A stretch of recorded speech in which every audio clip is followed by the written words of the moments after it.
வாழ்க்கையில ஏற்றத்தாழ்வு இருக்கலாங்க. ஆனா, மேஷ ராசிக்கு மட்டும் என்னவோ இந்த ஏற்றம் அப்படிங்கிற விஷயம் மட்டும் ரொம்ப குறைவாவும், இறக்கம் அப்படிங்கிற விஷயம் ஜாஸ்தியாவும் இருக்குங்க. ஏங்க அப்படின்னு இப்ப நம்ம கேள்வி கேட்டோம்னா, கடவுள்கிட்ட பதில் என்னன்னு தெரியுமா? காரணம் நீ முயற்சி பண்ணி மேலுக்கு வரக்கூடிய சக்தி படைச்சவன் அப்படின்னு பதில் சொல்றாருங்க. மேஷ ராசிக்காரங்களே. உழைப்பால் உயர்வுக்கு வரக்கூடிய உங்களுக்கு, போராட்ட குணம் கொண்ட உங்களுக்கு, அடுத்து வரக்கூடிய 7 நாட்கள் எப்படிங்க இருக்க போகுது? செப்டம்பர் மாதிரி 2வது வாரத்துக்கான பலன்கள பார்க்க போறோம்.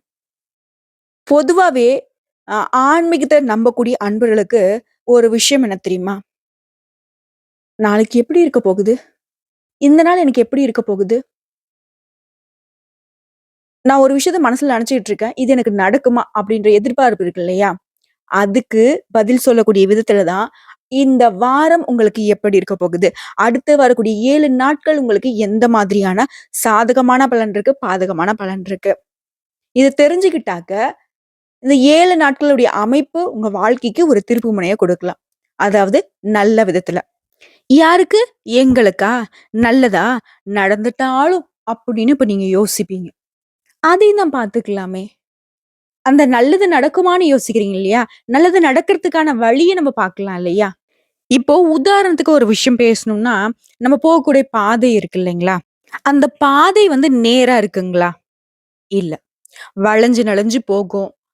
இந்த பக்கம் கட் பண்ணா, அந்த பக்கம் கட் பண்ணணும். ஒரு இடத்துல வந்து பார்த்தீங்கன்னாக்கா, ரொம்ப விரிவான பாதை இருக்கும். ஒரு இடத்துல பார்த்தீங்கன்னா, ரொம்ப குறுகலான பாதையா இருக்கும். சில சமயம் வந்து வண்டி வந்து நம்ம தள்ளிக்கிட்டு போகுற மாரிலாம் இருக்கும். 2 வண்டி வந்துச்சுனாக்க, ஒதுங்க முடியாத ஒரு அமைப்புல கூட நம்ம போக வேண்டிய இடத்திற்கு வழி இருக்கலாம். அதே மாதிரி தாங்க.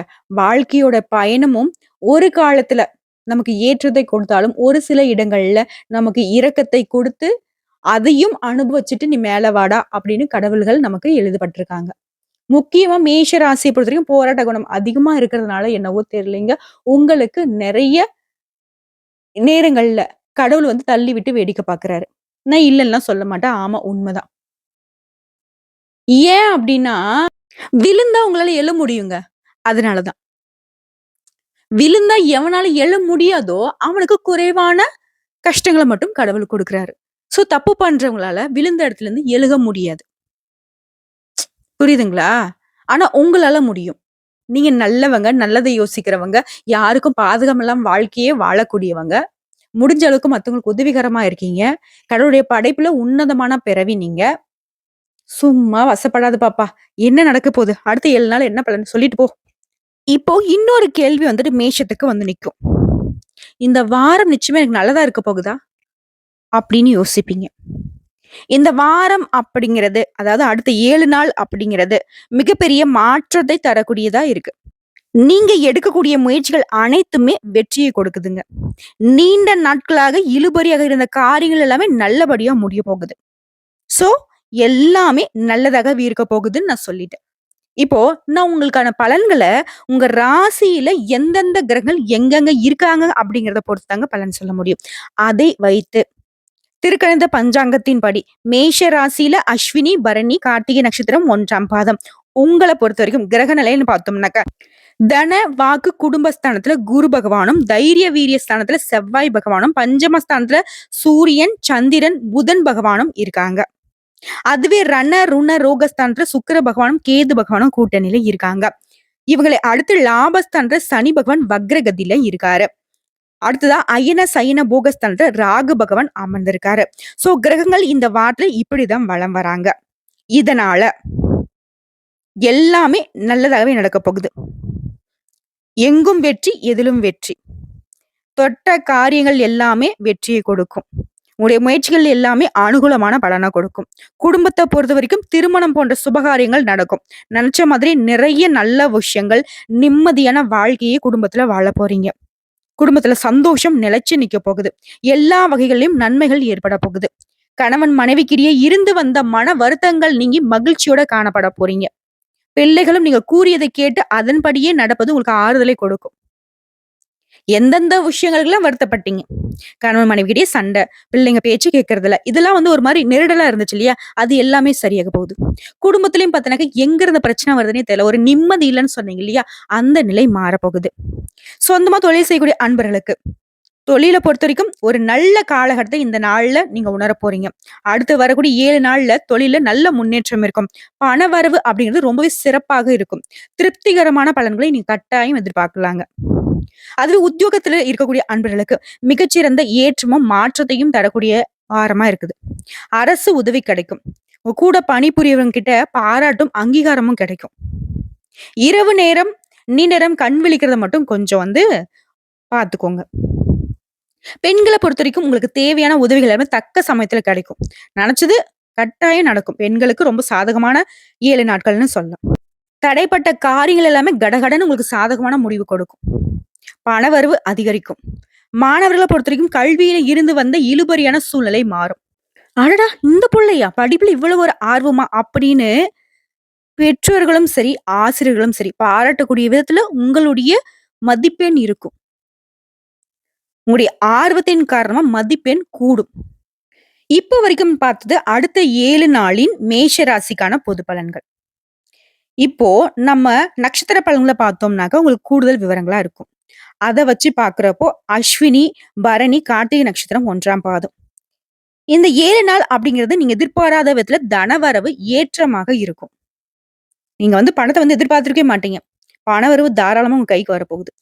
அரசு வகைகள்ல நீங்க எதிர்பார்த்த ஆதாயம் மற்றும் உதவிகள் கிடைக்கப் போகுது. தொழில்ல முன்னேற்றம் ஏற்படும். உங்களுடைய திறமைகளை வெளிப்படுத்துவதன் காரணமா உங்களுடைய செயல்பாடுகள்ல வெற்றிகளும், பாராட்டுகளும் குவியக்கூடிய காலகட்டம். உங்க வாழ்க்கையில மனைவி மூலமாக முன்னேற்றத்துக்கான நல்ல ஆலோசனைகள் கிடைக்கும். வெளியூர் பயணங்கள் எல்லாமே வெற்றிகரமாகவும், லாபகரமாகவும் அமையும். இல்லத்துல மகிழ்ச்சி பொங்க மங்கள காரியங்கள் நடக்க போகுது. அரசு பணிபுரியவர்களுக்கு உயர் அதிகாரிங்க கிட்ட ஆதரவு கிடைக்கும். உங்களுடைய எதிரிகளுடைய கொட்டம் அடங்கக்கூடிய காலகட்டம். என்னடா ஆட்டம் ஆடுனாங்க உங்களுடைய எதிரிகள் எல்லாருமே வந்துட்டு காணாம போக போறாங்க. அரசு பணிபுரியக்கூடிய பெண்களுக்கு உங்களுக்கு விருப்பமான இடத்திற்கு இடமாற்றம் கிடைக்கும். முயற்சி செய்து பாருங்க. உங்களுடைய முயற்சிகள் எல்லாமே வெற்றி கொடுக்கும். அடுத்த பரணி நட்சத்திரத்தை பொறுத்த வரைக்கும் அடுத்த 7 நாள் மனதிற்கு இனிய தகவல்கள் வந்து சேரும்.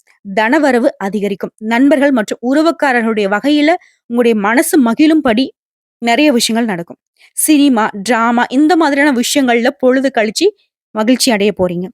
விற்பனை பிரதிநிதிகள் உங்களுடைய வாக்கு வன்மையால பொருட்களை விற்பனை செய்து அதிக லாபம் பார்க்க போறீங்க. உங்க தொழில் சூடு பிடிக்கும். சொந்தமா தொழில் செய்யக்கூடிய அன்பர்களுக்கு நீங்க எதிர்பார்த்தபடியே லாபம் பெறுவதற்கான வழிமுறைகளை கையாண்டு வெற்றி அடைய போறீங்க. உங்ககிட்ட போட்டி போட்டவங்களை எல்லாருமே வாய் மேல விரல் வச்சு சைலண்டா உட்காரக்கூடிய அளவுக்கு அரிய சாதனைகளை புரிய போறீங்க. சிலருக்கு உடல் நலிவுறுங்க. பெண்களுடன் விவாதம் செய்வதை மட்டும் தவிர்த்துடணும். ஆண்களா இருக்கீங்க அப்படின்னாக்கா பெண்கள்கிட்டயும், பெண்களா இருக்கீங்க அப்படின்னாக்கா இந்த நட்சத்திரக்காரங்களே அவங்களுடைய எதிர்பாலினத்திற்கிட்ட கொஞ்சம் கவனமா இருங்க. சிலருக்கு வீண் அலைச்சல்களும், வெட்டி செலவுகளும் தவிர்க்க முடியாததாக இருக்கிறதுக்கு வாய்ப்பு இருக்கு. ஆனா நீங்க இப்போ நான் முன்கூட்டியே தெரிஞ்சுக்கிட்டீங்க அப்படின்னா தவிர்க்கிறதுக்கு நிறைய பாசிபிலிட்டி இருக்கு. பூஜை வழிபாடுகள் இந்த காலகட்டத்துல நீங்க செஞ்சீங்க அப்படின்னா, அதாவது குலதெய்வ வழிபாடு, உங்களுக்கு விருப்பப்பட்ட இஷ்ட தெய்வத்துடைய வழிபாடும் உங்களுடைய எண்ணங்களை இன்னும் ஃபாஸ்ட்டா ஈடேத்தி கொடுக்கும். அடுத்த கார்த்திகை நட்சத்திரம் 1ஆம் பாதம். அடுத்து வரக்கூடிய 7 நாள்ல பக்தியில அதிக நாட்டம் ஏற்படும். குழந்தைகளோட முன்னேற்றம் உங்க மனசுக்கு மகிழ்ச்சியை தோற்றுவிக்கும். மேலும் இந்த காலகட்டத்துல விலை உயர்ந்த ஆடை ஆபரணங்கள் எல்லாம் வாங்கி மகிழுவீங்க. விரும்பிய பொருட்கள் எல்லாமே வீடு நிறைய வாங்கி மகிழ்ச்சி அடைய போறீங்க. திருமணம் ஆகாதவங்களுக்கு திருமணம் நடக்கும். மக்கள் சேவையில ஈடுபடுவதன் காரணமா மக்களால பாராட்டுகளை பெறுவீங்க. வியாபாரிகளுக்கு புதிய வியாபார நுணுக்கங்கள் தெரிஞ்சுப்பீங்க. அதை வந்து உங்களுடைய தொழில்ல பயன்படுத்தி லாபம் காண போறீங்க. சிலருக்கு பணி நிமித்தமா வெளிநாட்டு பயணங்கள் ஏற்படுங்க. அந்த பயணமும் உங்களுக்கு அனுகூலமான பலனை கொடுக்கும். இரவு நேர பயணங்களின் போது மட்டும் கொஞ்சம் எச்சரிக்கையாக இருப்பது நல்லது. முடிஞ்ச அளவுக்கு இரவு நேர பயணங்களை தவிர்ப்பதும் சிறப்பு. மதிப்புமிக்க மனிதர்களுடைய நட்பு உங்க வாழ்க்கைக்கு ஒரு முன்னேற்ற பாதைக்கு கதவை திறந்து விட போகுது. அரசு பணியாளர்களுடைய ஆசைகள் எல்லாமே நிறைவேறுங்க. பெண்களை பொறுத்தவரைக்கும் உங்களுடைய செலவுகளை குறைத்து சேமிப்பை உயர்த்திட முயற்சி செய்யலாங்க. ஆக மொத்தத்துல இந்த 7 நாள், அதாவது அடுத்த 7 நாள் அப்படிங்கிறது நம்மளுடைய மேஷ ராசிக்கு சாதகமா தான் இருக்கு. உங்கள பொறுத்தவரைக்கும் பரிகாரம் அப்படின்னு பார்த்தோம்னா, முருகப்பெருமானை மனசுல நெனச்சுக்கிட்டு அனுதினமும் வழிபாடு செய்ய நிம்மதி அதிகரிக்கும், மகிழ்ச்சி அதிகரிக்கும், உங்களுடைய தொழில் சிறக்கும்.